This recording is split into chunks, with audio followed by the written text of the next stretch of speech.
Okay, I think we'll get started. Thank you, everyone, for your interest in the Arsht-Cannon Fund at DCF.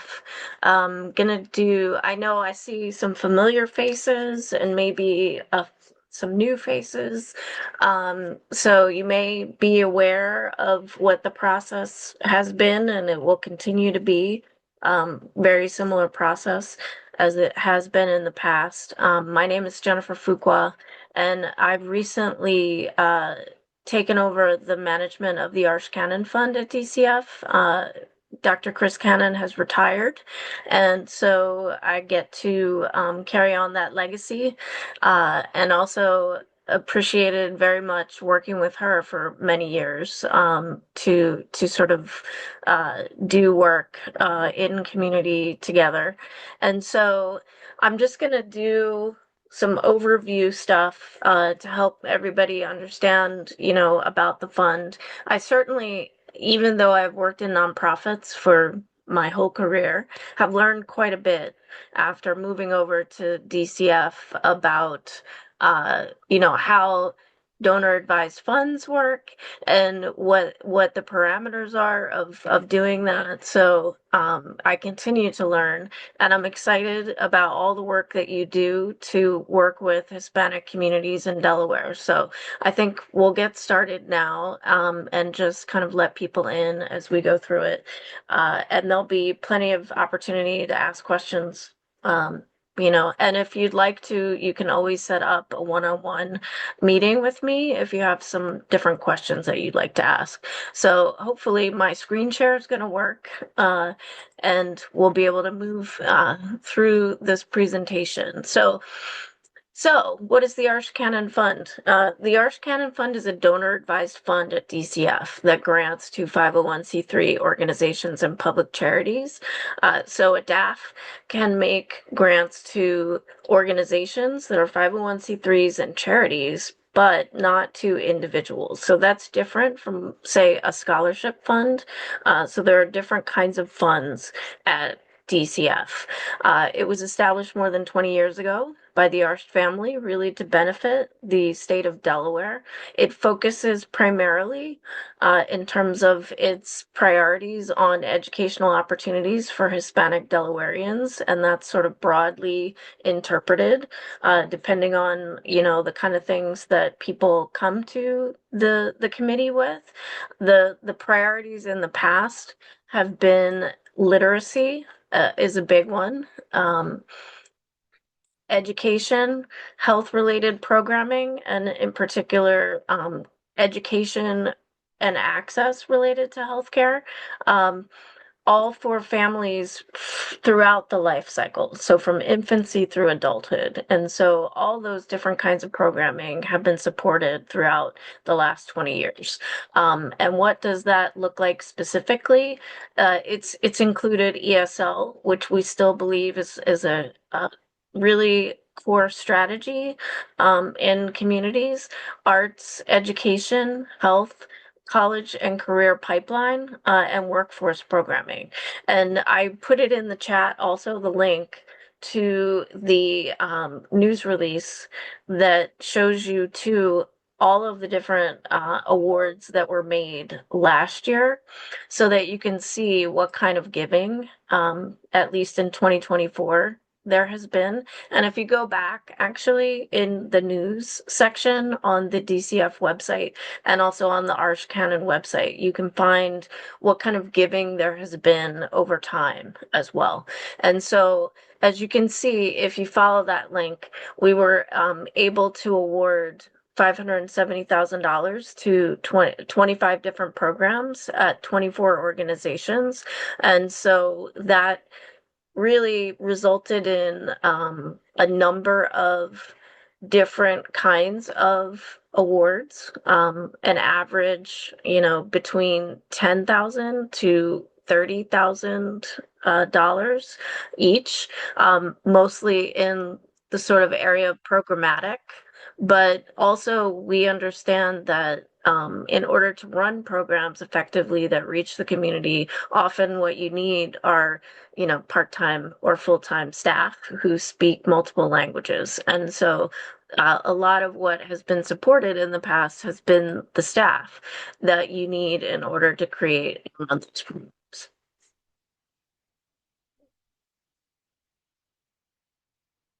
So our funding priorities are really programming at organizations with a demonstrated reach within Hispanic communities in Delaware. And I think over the last 20 years, that's really grown and changed. It used to be that there were only a few organizations that were working actively and providing those different kinds of programming and services to the community. And that's expanded greatly. And I think that's kind of reflected in who Arsht-Cannon has made awards to. It also is for programming with demonstrated relevance and impact for Hispanic Delawareans. So we're really looking to see you as people running programs showing us what your impact is and what it means and that it's relevant. I think that, um, you know, it's I think it's really important that you are able to show that you have that kind of relationship and trust in the community. I think that's like a big thing. And you need to build that over time. And there are a lot of organizations that have been working on that and building trust in the community. And we want to support you with programming that you know is going to make a difference to families. And so, I think we're looking also to you to show us and tell us what you see that being. Um, Again, I mentioned it's programming that supports Hispanic families with educational opportunities throughout the life cycle. So really, we're interested in supporting all different kinds of programming for pre-K, programming for adults. So it really is about supporting the entire family, um, and making sure that those pathways to success are there for families. So we're also interested in supporting meaningful collaborations. One of the ways that Arsht-Cannon has done this through in the past it has been through La Colectiva. And so, we're really interested in the ways in which programs will come together to work together and to identify what those gaps are that might exist. What are some innovative and creative new ways that organizations can come together? And I think perhaps in this year, it's more relevant than ever that we find ways to work together, especially as other resources are become smaller.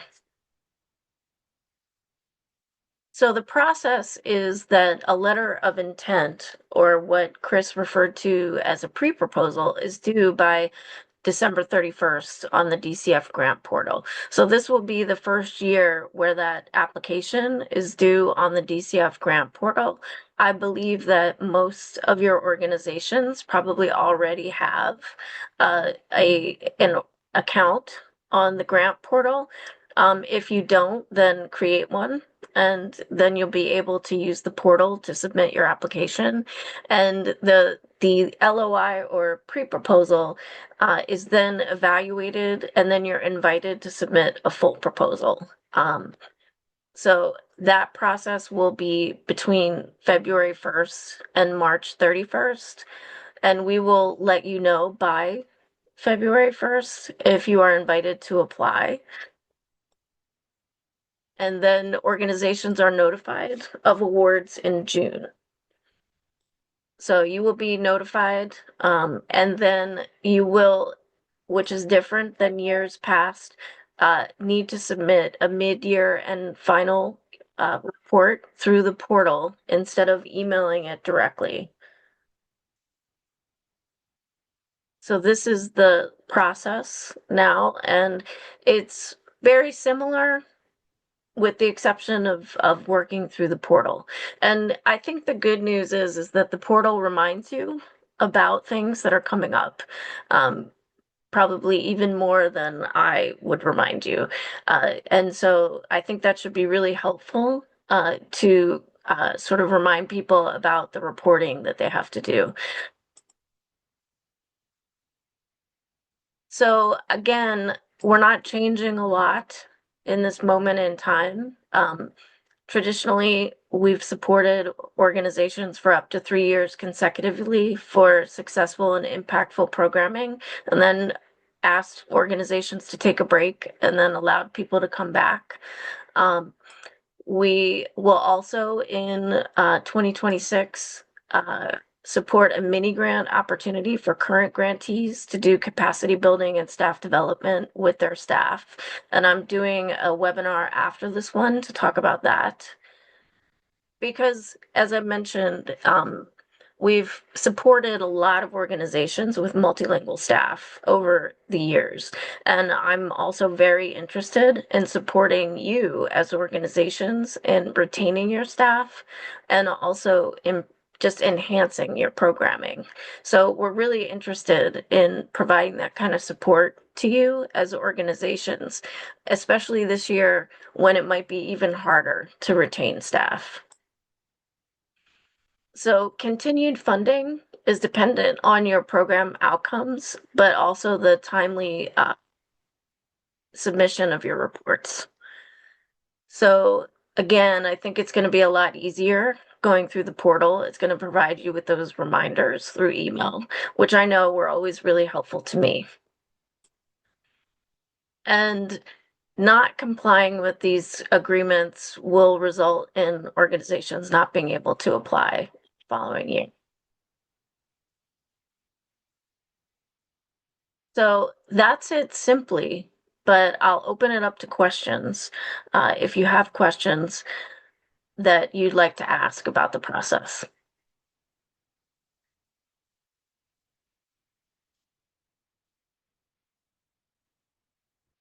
And anyone can, yes, Wanda.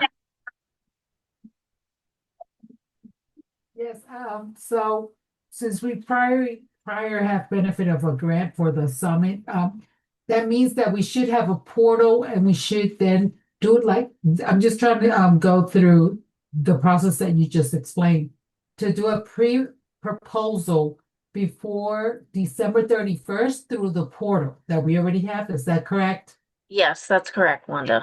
Right. I just want to Yep. make sure because, thank you. Yeah, absolutely. We did switch it up and tried to do an event application, and we did make some awards for events. However, I think for the summit, you should go through the LOI process.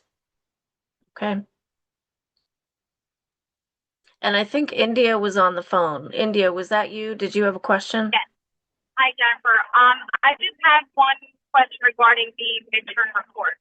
So I did log into my portal, and I didn't see, so just to be clear, the recipients who got funding in the last grant cycle, is that the old traditional way? Because I didn't see anything that uploads the midterm report for this one, or is that the process going forward once this cycle comes in? Yes, so because the applications from last year were not submitted through the portal, there is no place to submit a report. Okay, so it's for this time, for this year, people are sending their reports directly to me. Does that make sense?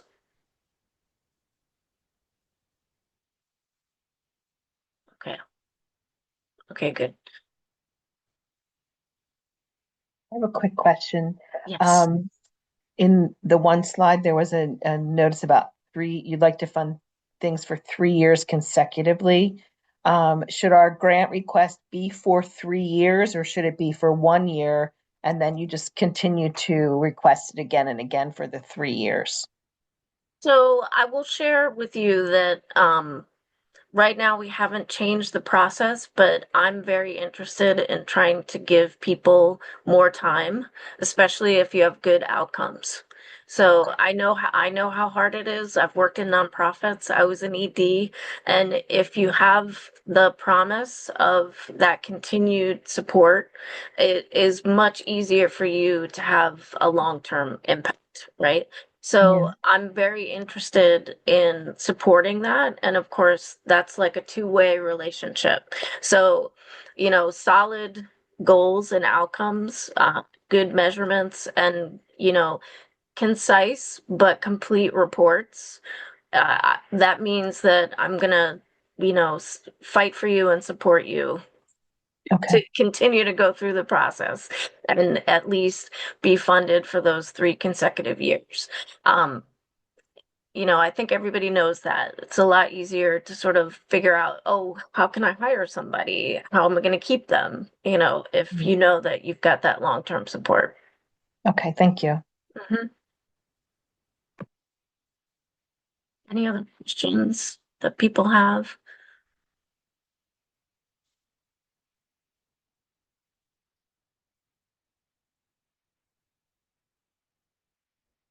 Okay. Well, if there are no more questions, I invite you all to, contact me, set up a meeting. We can Zoom, we can Teams, if you want to talk one-on-one about what you'd like to do. Um, and I'm happy to meet with you, leading up to your LOI. Great. Well, thank you, everybody. That was short and sweet. Great. Thank you, Jen. Thank All you so right. much. Thank Thank you. you. Bye-bye. Okay, bye. Thanks, Jen.